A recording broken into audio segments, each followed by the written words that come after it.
And welcome back to another video where I am going to be walking you through exactly how to scale your Google Ads and the exact checklist that you need to follow in order to be able to scale effectively. Now, I know a lot of you already have campaigns and structure set up in your accounts, but sometimes you just don't know how to scale and you don't know how to grow. So I'm going to walk you through this step-by-step checklist that shows you the most important parts of scaling and exactly how you can overcome those roadblocks that are caused by a lot of these things. Now, if you don't know me, my name is Max. I run Kraken Digital, where we generate millions of dollars for our clients using Google and YouTube ads, and they are pretty happy with the results so far.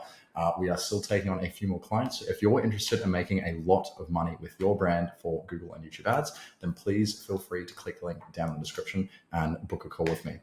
Other than that, I will jump right into the checklist and get started for you guys. Let's get this out of the way here. So first of all, and most importantly, I don't even know if there's a video on my channel where I haven't spoken about this yet, because it is probably one of the most important things in Google Ads. It is conversion tracking, right? I cannot emphasize enough the importance of flawless conversion tracking before making any attempt at scaling in Google Ads, right? If you try to scale without effective, accurate, and on-point conversion tracking, then you will lose so many potential dollars, right? Conversion tracking is essentially all of the data you send to Google. And if you feed your account poor quality data, you will receive poor quality results. This is an obstinate fact of Google Ads and something you must always keep in mind when you're scaling. Conversion tracking is the way that you track purchases, add to cart, begin checkout, everything that happens on the website that is relevant to Google and gives them signals of an interested customer or a purchasing customer. So here are the most important parts of conversion tracking to get right. First of all, using a GTM custom setup as your primary tracking source. Now, this is a little bit difficult, a little bit complex, and a little bit overwhelming sometimes. So this isn't something that is absolutely necessary, right? If you're sort of newer to Google Ads and you just want to have something to track with, you can scale with integrations like the Shopify inbuilt conversion tracking. Some like Shopify extensions sometimes allow you to track a little bit more accurately as well. There are a few ways you can do it that are less intensive than the GTM custom setup. However, I am going to be creating a guide for you guys on the GTM custom setup very soon. And when that one is created, I'll link it in the corner up here so you guys can check the setup process that I use for my Google Tag Manager conversion tracking to give flawless results every single time. But that is the first step that I recommend.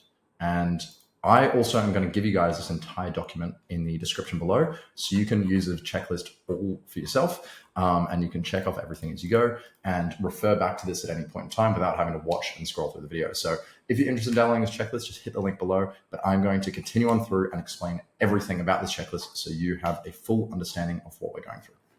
Next up, having a secondary backup purchase tracking via GA4 or similar to verified numbers. Now, if you have Google Analytics 4 integrated with your Google Ads account, right? So Google Analytics 4, you can integrate very easily through Shopify. If you have Shopify, you can integrate GA4 through the Google and YouTube sales channel tab on the left. Go in there, click GA4 integration, and just quickly set that one up. Then you'll be able to get a second source of conversion tracking where GA4 will also track your purchases, add to carts, and begin checkout. Now, you want to set these conversion events from GA4 as secondary events, right? We don't want them as primary events because they're only for additional tracking and they're backup tracking, right? It's just to see if there are any faults in our primary conversion method. We can see what is actually happening and we can compare against our secondary tracking solution. Now, this is where primary and secondary event classification comes in, and in a couple of other cases too, right? So primary and secondary events. So you'll see within your conversion tracking window, in your conversion goals window, you'll be able to classify under conversion settings an event as either a primary or a secondary event. Now, if you're an e-commerce brand, you only want purchases as your only primary event. You shouldn't have any other primary event apart from purchases. That is the event that you want Google to optimize for. You don't want Google getting more add to carts. You don't want them getting more begin checkouts. You want more purchases. So purchases should always be your primary event. Every other event in the account is a secondary event. And if you have two purchase tracking events, like I recommend here, like a backup one, right? The second one needs to be secondary as well. So almost at all times in your Google Ads account, you only want one primary event. if you're an e-commerce store, only one. And that should be your primary purchase tracking event. If you're a service-based company and you're trying to generate, multiple lead forms, phone calls, you can have multiple primary events. In that case, I just recommend going for the closest things to revenue generating events as your primary events. So it'll be phone calls, lead form submissions, and sometimes some other things in there, maybe an email submission or something, right? But always keep it as close as possible to revenue generating activities. That is the primary, secondary event classification. Now, next up, accurate conversion values being registered in the platform. Now, this is one that if you follow a accurate tracking guide or you use an effective tracking integration, this shouldn't be an issue for you, but you need to make sure that the conversion values being reported are accurate. You're not over counting any conversion values, not counting shipping costs or tax involved in the price rack, because that doesn't come back to you. You only want to be tracking the amount of money that you're generating to keep the numbers as clear as possible, right? Tracking additional actions such as add to cart and begin checkout as secondary events. Now, like I said above, secondary events, we want to have them in there just so we can track them on Google, and we can have, again, another source of data for us to review. And these are going to be begin checkout and add to cart, and these should only be secondary events. Very, very important. One other thing on conversion values here is if you're running a service-based business, I do recommend ascribing a value to your conversion events. So let's say that you have a lead form submission that is of a higher importance than a phone call to you, then you might give the lead form submission a value of $50 and a phone call a value of $10. And that way it tells Google, hey, these lead forms are more important to me than the phone calls. That can be very helpful if you're a service-based business looking to track their events in Google Ads. If you're stuck on any of these, feel free to shoot me a message or leave a comment down below this video. I have been working with conversion tracking for years, and I offer conversion tracking setup services, and I know how to fix just about every broken conversion tracking event in the book. So you are certainly safe with getting some help from me. All right, traffic separation. Once your tracking is covered, the next step is to make sure that all of your traffic is effectively characterized and separated. The biggest issue that I see in accounts with scaling limitations is a failure to separate branded and non-branded traffic. I cannot emphasize how often I see this. This is in almost every account that I enter that doesn't have professional management, right? It causes massive roadblocks in scaling because it's very difficult for Google to differentiate new customers, existing customers, thus making it almost impossible for you to target new customers and allocate additional spend towards acquiring them, right? So this is how you separate branded and non-branded traffic. To put this in very simple words, if you have branded and non-branded traffic mixed together, what Google will see is just a bunch of customers coming in. It doesn't know the difference between a branded and non-branded customer in the campaign, right? And so it's giving all these signals to Google saying, hey, look, let's just take in all of as many of these customers as you can. But then what Google will naturally do is it will sort of shift towards branded traffic preferentially because it's easier to acquire and it gives them cheaper conversions. And if it just targets branded traffic, then you are not going to get much growth, because branded traffic, if you're not aware, is just people who are already searching for your brand. So if you're just capturing people who are already searching for your brand, you're not generating any new customers, any new traffic. You're not bringing any new people into the brand. You're just bringing in people who already know about you, which is not helpful for scaling, right? Okay, so how do we keep non-branded and branded traffic separated? First, create a branded shopping and branded search campaign, which target only your brand keywords and pull traffic from other campaigns, right? This is going to be the first step of making sure that all your branded traffic has a place to go. So a search campaign that's targeting just your branded keywords, and a bit more complex, but if you're willing to do so, you can set up a shopping campaign using a specific script. I'll link that script down below for you. You can use a script to essentially exclude all traffic except your branded traffic. It's not 100% necessary to use a script, to be honest. If you have all of your other shopping campaigns excluding branded terms, then this shopping campaign will pretty much just collect branded traffic in 90% of cases. So you can just have a standard shopping campaign with no negative keywords. And as long as all your other shopping campaigns have negative keywords in them, then most of your branded traffic will go to that main shopping campaign without any negative keywords. And then you have the search campaign targeting just your branded keywords. So now you have two branded campaigns to capture all the branded traffic coming in and gather data, important data for your account, very important data, and separate that branded traffic away from your non-branded targeting. Next up, setting negative keywords and brand exclusions in your existing cold traffic campaigns to remove branded traffic. So if you have existing campaigns without any negative keywords in them, they will be targeting branded traffic most likely, right? So you want to be applying negative keywords. So the way you do this is you go into the campaign, you go down to the keywords tab on the left, and then you go to the negative keywords tab, and then you click plus, I recommend creating a new list, a new negative branded keywords list, and you put in all the variations of your brand name that people look up. So, for example, if your name is Peter's Pans, people might look up Peter's Frying Pans, Peter's Pans with no spaces, Peter Pan, maybe, right? But you want to make sure that you're excluding all of the branded terms that may be coming in, right? And you want to apply that branded. So I recommend creating, like I said, a negative keyword list. And then you apply that negative keyword list to all of your non-branded campaigns so you can effectively scale your new customer acquisition.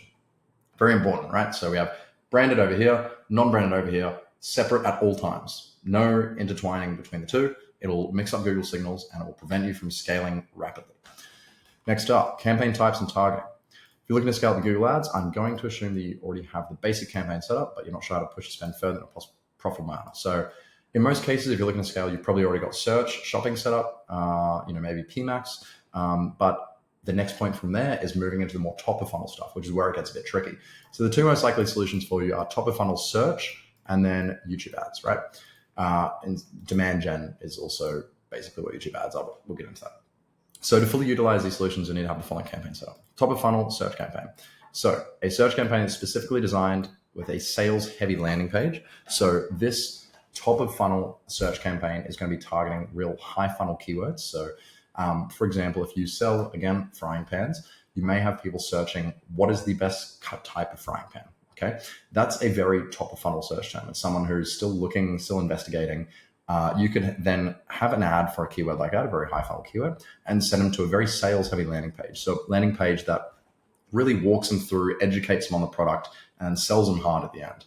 And that'll bring them through the whole funnel very quickly down to the point where they're ready to purchase, ideally, right? And then you need to exclude the middle of funnel and bottom of funnel keywords. So again, this is excluding your branded keywords, excluding really high intent bottom of funnel keywords, stuff like buy pen now, things like that. Excluding middle of funnel as well where you can. And then targeting the highly relevant top of funnel keywords. So as I described, creating a campaign that targets that top of funnel stuff lets you expand out further and find more customers beyond your existing campaigns. YouTube ads, now this is a bit more advanced. You obviously have to have some pretty high quality creative. So a video campaign or demand gen campaign, I honestly find that right now video campaigns are sort of performing a little bit better at the moment. But they are going to be sunset in the beginning of 2025. So probably best just to go with demand gen campaigns, given that that will be all you can use in probably a couple months from the publishing of this video. Next up, open targeting.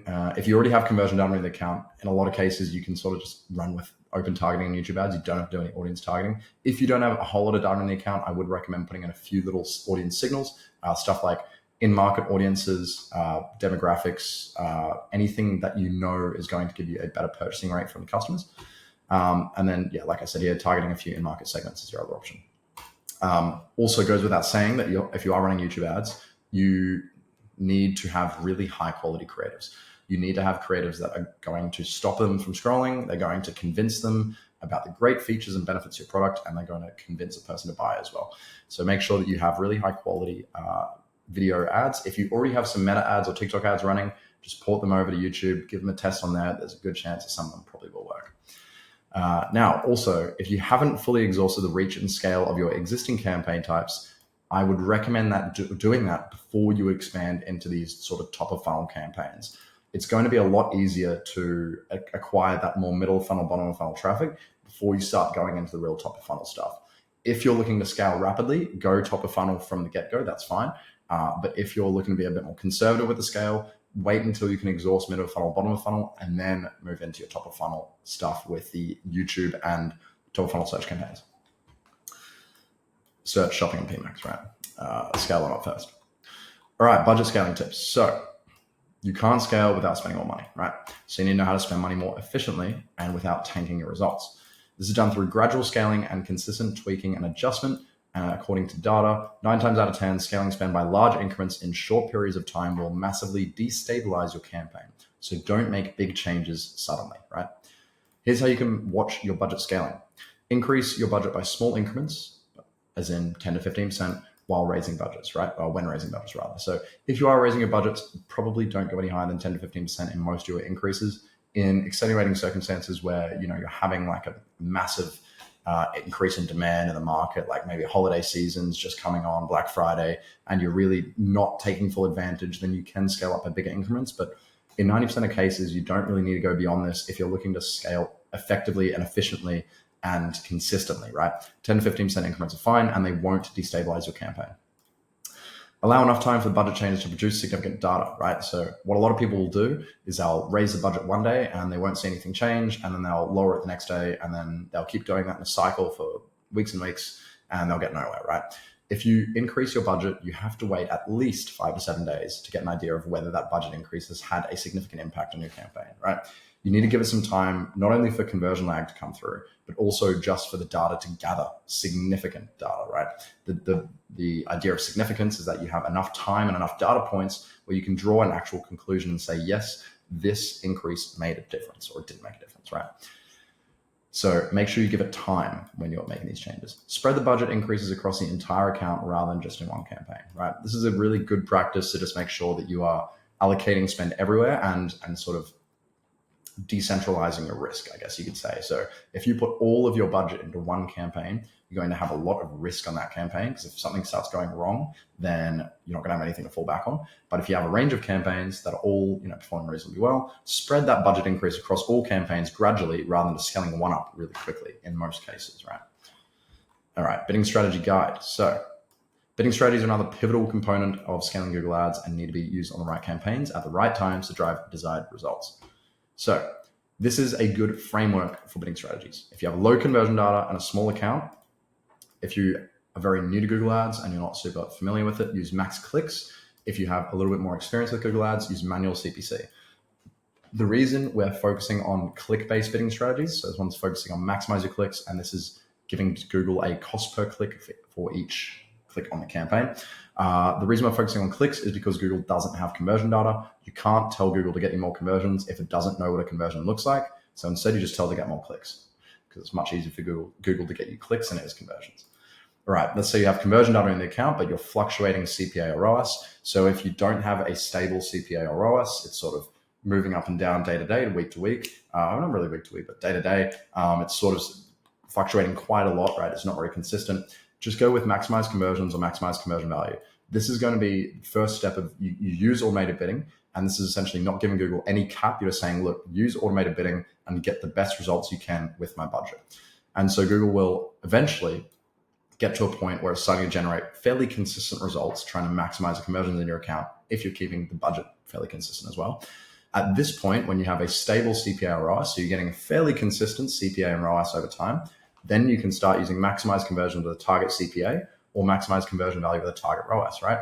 And if you're going to use these, set the CPA or ROAS at a pretty similar level to your existing CPA or ROAS. So set your target CPA or target ROAS to a level similar to your current CPA or ROAS, right?